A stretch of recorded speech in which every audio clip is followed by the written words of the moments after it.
প্রথমে এটা কিভাবে আঁকবেন খেয়াল করেন। এটা কি বলছে, কোন বৃত্তে এমন দুইটি স্পর্শক আঁকো যেন এদের অন্তর্ভুক্ত কোণ কি হয়, 60 ডিগ্রি হয়। এখানে 60 আসতে পারে, আবার কত ডিগ্রি আসতে পারে, 90 ডিগ্রিও আসতে পারে, যে কোনো কোণ দেওয়া আসতে পারে। এবার যেমন পরীক্ষায় আসছে 50 ডিগ্রি দিয়ে, 50 ডিগ্রি আঁকো, যে কোনোটা আসতে পারে, বাট মোস্ট ইম্পর্টেন্ট কোশ্চেন এটা। এখন এটা কিভাবে করবেন সেটা একটু বুঝতে হবে আপনাকে। তাহলে প্রথমে আপনাকে একটা বৃত্ত আঁকতে হবে। কি করতে হবে, একটা বৃত্ত আঁকতে হবে। বুঝেন, প্রসেসগুলো বুঝেন। প্রথমে একটা বড় করে একটা কি আঁকবেন, একটা বৃত্ত আঁকবে। বৃত্তের মিড পয়েন্ট কোনটা, মিডল পয়েন্ট কোনটা, এটা না, বৃত্তের কেন্দ্র হচ্ছে এটা। তাহলে বৃত্তের কেন্দ্র যদি হয় এটা, এই কেন্দ্র থেকে আপনি কি করবেন স্যার, এই বরাবর পরিধির উপর, অর্থাৎ বৃত্তের পরিধির উপর আপনি একটা কি নেবেন, এরকম একটা ব্যাসার্ধ নেবেন। এটা একটা কি নিলাম, এই যে একটা ব্যাসার্ধ নিলাম, নিছি ব্যাসার্ধ। আপনি আনুমানিক দাগ দিবেন। যদি কোনো মাপ দিয়ে দেয় কোনো বৃত্ত, অর্থাৎ 5 সেন্টিমিটার 3 সেন্টিমিটার দিয়ে দেয়, তাহলে এরকম 5 সেন্টিমিটার একটা মাপ নিয়ে ওটা সমান করে একটা বৃত্ত আঁকবেন। তো ওটা তো বলে না এখানে। তো এরকম একটা দাগ দিবেন, দিয়ে এখানে আপনার ইচ্ছা মতো একটা কোণ আঁকবেন, 120 ডিগ্রি একটা কোণ আঁকবেন।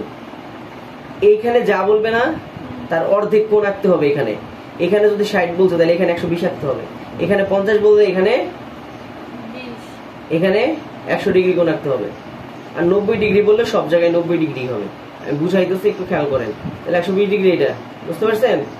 এখানে 120 ডিগ্রি কোণ আঁকবো। তাহলে 120 ডিগ্রি কোণ আঁকার নিয়ম কি, যে কোনো একটা মাপ নিলেন, এই কম্পাসার কি করবেন না, কোনোভাবে কমাবেন বাড়বেন না, যা আছে তাই এখানে কাটবেন, যা আছে তাই এখানে কাটবেন। এই যে কাটলাম, লাস্ট কাটা যেখানে পড়ছে সেই কাটা বরাবর আমি কি করব, সেই কাটা বরাবর, যে সেই কাটা বরাবর কি হবে,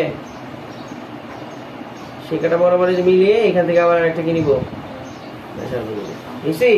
তাহলে এটা কত ডিগ্রি হইলো, 120 ডিগ্রি। এই যে এই দাগ পর্যন্ত হচ্ছে 60 ডিগ্রি, আর এই পর্যন্ত হচ্ছে কি 60 ডিগ্রি, তাহলে হইলো 120 ডিগ্রি। এখন কি করবেন, এইখানে 90 ডিগ্রি করে আঁকেন। এখানে কি আঁকবেন, 90 ডিগ্রি আঁকেন। এখানে আপনি যে কোনো কোণ নেবেন, আপনার ইচ্ছা মতো কোণ নেবেন, নিছেন। নেওয়ার পর এই কাটলেন, আবার এখানে বসে এই কাটবেন। তারপরে এই যে দিয়ে একটা নেবেন, আবার এই যে মাথায় বসেছেন না, এই মাথায় বসে এখানে কাটবেন 90 ডিগ্রি নিয়ম আকার। যেই পাশেও সেম, এইখানে বসান, এই যে নিলাম, নিছি। নেওয়ার পর এইখানে আবার বসাবেন, নিয়ে এই যে কাটবেন, এই যে কাটছেন, আবার সেম এখানে বসান, এই যে এখানে বসে এইটার উপর আবার কাটবেন, এখানে আবার কাটবেন, আবার এখানে বসান, এই যে কাটছেন একটা মাপেই।